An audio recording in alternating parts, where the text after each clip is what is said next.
Hello, बोल बे। तेरा उस्ताद कैसा है? उस्ताद वो मुझसे थर थर थर कांपते हैं यार, इतना तो मेरा इज्जत करते हैं। अभी बदत है भाई, अभी बदत। ये क्या हो गया? क्या बोल रहा था बे?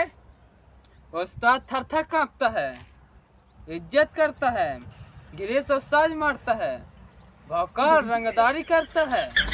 প্লিজ আমাকে ক্ষমা করে দাও।